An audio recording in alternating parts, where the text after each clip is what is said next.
আধিকারিকরা আক্রান্ত হন। সেই ঘটনায় ইডির ডেপুটি ডিরেক্টর তিনি একটি নির্দিষ্ট অভিযোগ দায়ের করেন নেজার থানায় এবং সেই অভিযোগের ভিত্তিতে নির্দিষ্ট ধারায় মামলা দায়ের করে তদন্ত শুরু হয়।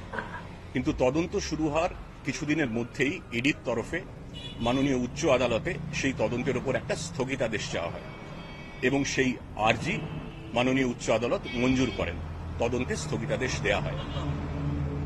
সুতরাং ওই মামলায় তদন্ত করা এবং পরবর্তী গ্রেফতার সহ অন্যান্য যে আইনি পদক্ষেপ হয় সেইটা নেয়ার ক্ষেত্রে আমাদের আইনি বাধা ছিল।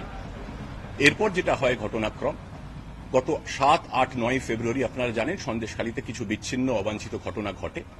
সেই ঘটনা ঘটার পর থেকে এখন পর্যন্ত শেখ শাহজাহানের বিরুদ্ধে, যিনি ওই ইডির আধিকারিকদের আক্রান্ত হওয়ার ঘটনায় মূল অভিযুক্ত ছিলেন, যে মামলায় তদন্তে স্থগিতাদেশ দেওয়া হয়েছে সেই মামলা ছাড়াও আরও বেশ কিছু মামলা, একাধিক মামলা ফেব্রুয়ারি মাসে অভিযোগ জমা পড়ে, নির্দিষ্ট ধারায় মামলা শুরু হয়। কিন্তু এই মামলাগুলি, যে 8ই ফেব্রুয়ারির পর যে মামলাগুলি দায়ের করা হয়েছে যেখানে শেখ শাহজাহানের নাম এসেছে অভিযুক্ত হিসেবে, সেগুলো প্রত্যেকটাই 2 থেকে 3 বছর আগের ঘটা কিছু ঘটনার ভিত্তিতে অভিযোগ দায়ের করা হয়েছে। প্রত্যেকটি আপনারা নিশ্চয়ই জানেন এবং নিশ্চয়ই মানবেন, 2-3 বছর আগে যে ঘটনা ঘটে সেই ঘটনার ভিত্তিতে যে অভিযোগ দায়ের করা হয় তার প্রত্যেকটা তদন্ত শুরু হয়েছে। কিন্তু 2-3 বছর আগে যে মামলার ঘটনা, যে মামলার ভিত্তি, তাতে তদন্ত করতে, তথ্য প্রমাণ সংগ্রহ করতে অনেকটা সময় লাগে। কিন্তু যে মামলার সম্প্রতি হয়েছিল, যেটার কথা শুরুতে বলেছি 5ই জানুয়ারির কথা, যেখানে আমরা তথ্য প্রমাণ সংগ্রহ করতে পারতাম এবং পরবর্তী পদক্ষেপ করতে পারতাম, সেটাই আমাদের ক্ষেত্রে তদন্তে স্থগিতাদেশ ছিল, তাই জন্য গ্রেফতার করা যায়নি। অথচ সংবাদ মাধ্যমে, আপনাদের চ্যানেলে এবং আরও বিভিন্ন মহল থেকে এটা লাগাতার বলা হয়েছে যে পুলিশ ইচ্ছাকৃতভাবে শেখ শাহজাহানকে গ্রেফতার করছে না। আমি বলতে চাই স্পষ্ট করে, এটা ঠিক নয়, এটা ভুল, এটা অপপ্রচার। আমাদের আইনি বাধ্যবাধকতা ছিল, যেটা স্পষ্ট করে দিয়েছি। দিন দুয়েক আগে যখন মাননীয় উচ্চ আদালতের তরফে স্পষ্ট করে বলে দেওয়া হয় যে গ্রেফতারির উপরে কোনো ধরনের বিধিনিষেধ নেই, তারপর আমরা জোর কদমে তল্লাশি শুরু করি এবং গত রাতে মিনাখা থানার বামনপুকুর অঞ্চল থেকে শেখ শাহজাহানকে আমরা গ্রেফতার করেছি। গ্রেফতার করার পর তাকে বসিরহাট কোর্টে নিয়ে যাওয়া হয়েছে। কিছুক্ষণের মধ্যেই তাকে আদালতে পেশ করা হবে এবং তাকে পুলিশি হেফাজতে নেয়ার আবেদন জানানো হয়েছে। আমরা এটাও বলি যে ইডির আমাদের উপর আইনি বাধ্যবাধকতা ছিল ঠিকই, কিন্তু ইডির ওপর সেই আইনি বাধ্যবাধকতা ছিল না। তা সত্ত্বেও তাঁরা কেন শেখ শাহজাহানকে গ্রেফতার করতে উদ্যোগী হননি, সেই প্রশ্নটাও আমার মনে হয় একটু প্রাসঙ্গিক আছে, সেই প্রশ্নটাও ওঠা উচিত। আর দুটো বিষয় বলতে চাই।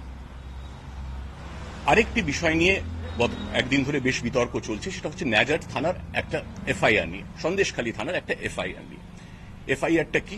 দেখা যাচ্ছে অভিযোগকারী যেদিনকে অভিযোগ দায়ের করেছেন তার একদিন আগে এফআইআর স্টার্ট হয়ে গেছে। এটা নিয়ে একটা বিতর্ক তৈরি হয়েছে। আমি স্পষ্ট করে দিতে চাই, তারিখ লেখায় ভুল হয়েছে, কিন্তু প্রশ্ন হলো যে কোনো ভুল যখন হয় তখন সেটা দেখা উচিত যে ভুলটা ইচ্ছাকৃত না অনিচ্ছাকৃত। আমি খুব স্পষ্ট করে বলতে চাই যে এই ভুলটা ছিল অনিচ্ছাকৃত, একটা human error, pure and simple and inadvertent human error, period. এর মধ্যে কোনো অসৎ উদ্দেশ্য, কোনো অভিসন্ধি ছিল না, এবং ছিল যে না তার সপক্ষে আমাদের যথেষ্ট তথ্য প্রমাণ রয়েছে। পুলিশ সুপারের কাছে উচ্চ আদালত একটা রিপোর্ট চেয়েছেন এই ব্যাপারে, সেই রিপোর্ট আজকে পুলিশ সুপার পেশ করবেন। আমরা নথিপত্র খতিয়ে দেখেছি এবং স্পষ্ট করে বলে দিতে চাই, যিনি অভিযোগ করেছিলেন তিনি 9 তারিখ রাত 9:50 নাগাদ থানায় এসে অভিযোগ করেন।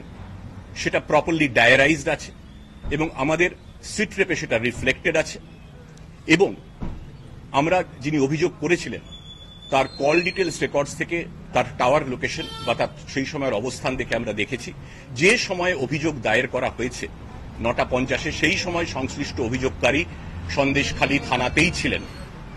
সুতরাং এই ভুলটা সম্পূর্ণ অনিচ্ছাকৃত, কোনো রকম উদ্দেশ্য ছিল না, এবং সমস্ত তথ্য প্রমাণ দিয়ে এসপি সেটা রিপোর্ট দেবেন। এই অনিচ্ছাকৃত ভুলের জন্য সংশ্লিষ্ট অফিসারদের কাছে এসপি একটি বিভাগীয় ব্যাখ্যাও চেয়েছেন। কাজ করতে আপনাদেরও ভুল হতে পারে, আমাদেরও ভুল হতে পারে। This was a mistake, but completely unintentional, inadvertent mistake. এইটা দ্বিতীয় বিষয় আমার বলার ছিল।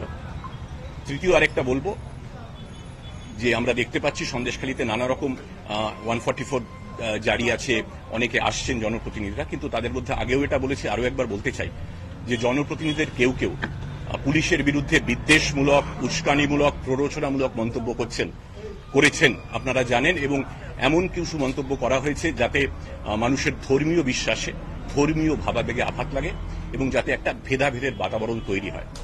এটা আমাদের পক্ষে অত্যন্ত পীড়াদায়ক। কাজটা তো নিন্দনীয় বটেই, কিন্তু আমাদের পক্ষে অত্যন্ত পীড়াদায়ক।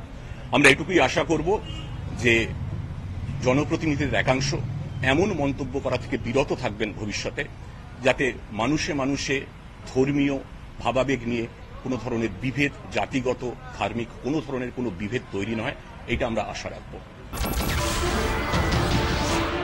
नमस्कार, मैं हूं मानक गुप्ता। अगर आपको हमारा ये वीडियो पसंद आया हो तो इसे लाइक और शेयर जरूर करें, और हां, हमें सब्सक्राइब और फॉलो करना ना भूलें ताकि आप देश और दुनिया की कोई खबर मिस ना करें। तो जुड़े रहिए हमारे साथ और देखते रहिए News 24।